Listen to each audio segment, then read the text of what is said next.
Assalamualaikum warahmatullahi wabarakatuh. Saya Sabrina Azahra dengan NPM 2413053159. Saya akan menyampaikan hasil resum dari buku Filsafat Politik bab bagian 1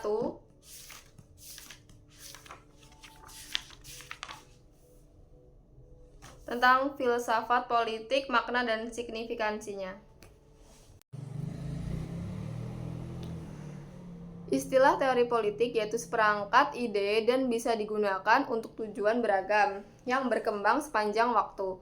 Filsafat politik dan teori kausal adalah pemikiran tentang sasaran dan norma moral pada konteks sejarah yang dihubungkan secara logis dengan teori politik dan contoh persoalan umum. Persoalan dalam ilmu politik memiliki dimensi moral yang tidak bisa diabaikan oleh peneliti. Kebanyakan persoalan mendasar yang dihadapi adalah persoalan etik.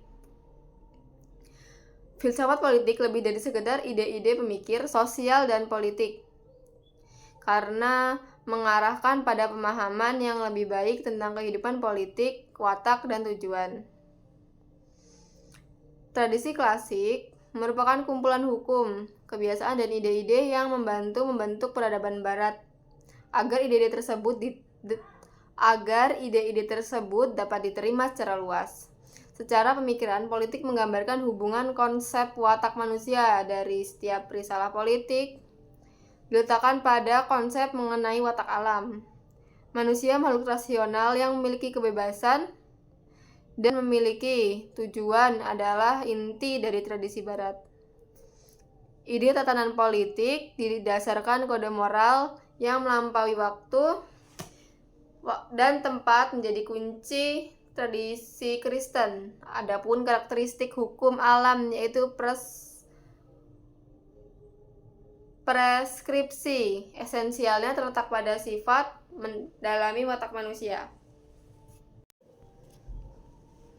Teori mengenai sifat kekuasaan dibagi menjadi dua kategori, yaitu organik dan mekanistik.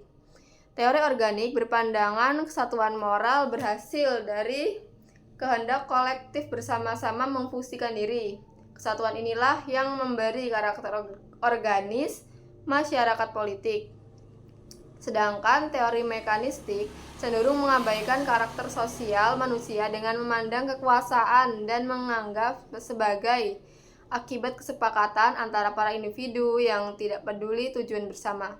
Sebagai hukum alam, teori organik memperoleh banyak makna sepanjang waktu. Inti pokok pemikiran tradisional menganggap negara sebagai kelompok dengan para anggotanya memiliki tujuan bersama.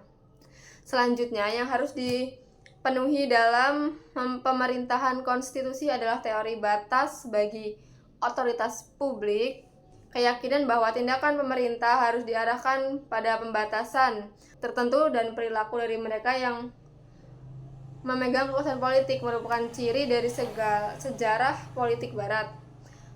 Teori tradisional menganggap semua kelompok sosial yang terorganisasi semata-mata membantu manusia. Teori ini memandang perlunya negara karena bentuk lembaga lebih kecil sehingga tidak mampu memenuhi semua kebutuhan hidup manusia. Prinsip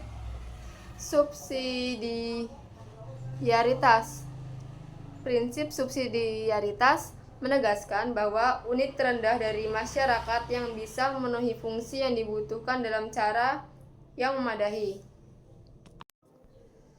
Kemudian, objek pemerintah politis bukanlah untuk menyerap atau merusak, melakukan untuk memungkinkan masyarakat berfungsi demi kepentingan umum. Peran pemerintah adalah menjadi subsidiar, yaitu membantu dan mengarahkan individu yang lebih kecil. Kesadaran diri individu tidak cukup mendorongnya untuk membentuk masyarakat yang beragam untuk meraih tujuan, sebagaimana masyarakat yang secara organis, meluas dan berkembang kompleks jumlah dan karakter, interaksi dan hubungan sosioekonomi meningkat di luar kemampuan individu untuk mengaturnya. Benih pemerintahan demokratik tumbuh di Yunani kuno, kemudian mulai berkembang selama abad pertengahan sekalipun monarki berkuasa.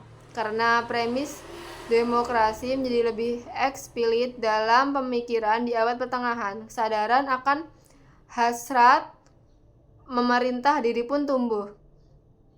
Realisasi dari tujuan ini mungkin dilakukan di barat sebagai kesempatan pendidikan dan perkembangan teknologi.